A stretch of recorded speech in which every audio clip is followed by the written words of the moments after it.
Welcome back. વાત સુરતની. સુરતમાં તુર્કીવાડ વિસ્તારના નામ પર ધમાસાણ છે. સુરતના સાંસદ મુકેશ દલાલે પત્ર લખ્યો છે. તુર્કીવાડ તેમજ અન્ય દુશ્મન દેશોના નામ બદલવા માટે રજૂઆત કરી. આવા વિસ્તારોનું લિસ્ટ તૈયાર કરવા રજૂઆત કરાઈ. વીર જવાન મહાન પુરુષનું નામ આવા વિસ્તારોને આપવા માટે માંગ કરી છે.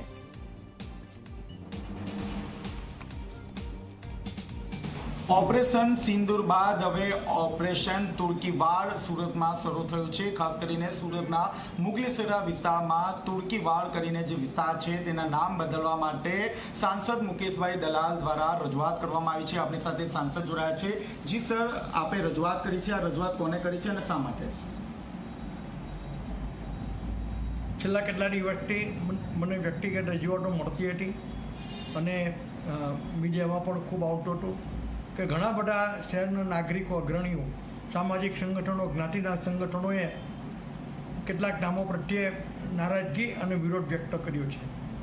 ખાસ કરીને એવા નામો કે જે ભારતના શત્રુ દેશોની પાછળ નામ લાગેલા છે, જેમ કે કોર્પોરેશનમાં મુગલીસરાની પાછળ આવેલું તુર્કીવાડ, તે ઉપરાંત પણ કેટલાક વિસ્તારમાં ભારત, પાકિસ્તાન અને બાંગ્લાદેશ જેવા નામો કેટલીક વસાહતોમાં વપરાય છે. તો શા માટે આ નામો ચાલુ રહેવા જોઈએ?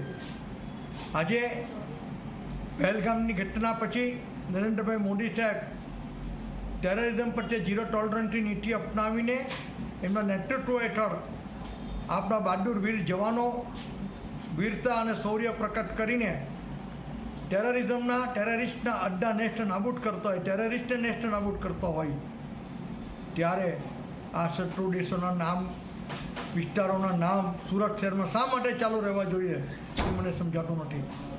ભૂતકાળમાં ભલે સર થયા હોય, પણ જે પણ કંઈક આજે પરિસ્થિતિ નિર્માણ થઈ છે તેમાં આ નામો ખસેડીને, આ નામો હટાવીને નવા નામો, રાષ્ટ્રીય મહાપુરુષો, રાજકીય મહાપુરુષો, શહીદો, વીર જવાનોના નામ પર કે સાંસ્કૃતિક નામો કે જે લોકો સામાજિક સેવકો હોય, મહાન માણસો થઈ ગયા તે વ્યક્તિઓના નામ પર નામકરણ થવું જોઈએ એવું મારું સ્પષ્ટ માનવું છે. સર, આ લેટર કોને ઉદ્દેશીને લખ્યો છે અને ભવિષ્યમાં શું નામ કરવા જોઈએ? આ લેટર મેં સુરત મ્યુનિસિપલ કમિશનરને લખ્યો છે કે ભાઈ સમગ્ર સુરત શહેરમાં જ્યાં પણ આ પ્રકારના નામો હોય, ભારતના શત્રુ દેશોના નામો હોય, એની એક યાદી બનાવી અને કાયદેસરની પ્રક્રિયા કરીને એ નામ ફેરબદલ કરવા.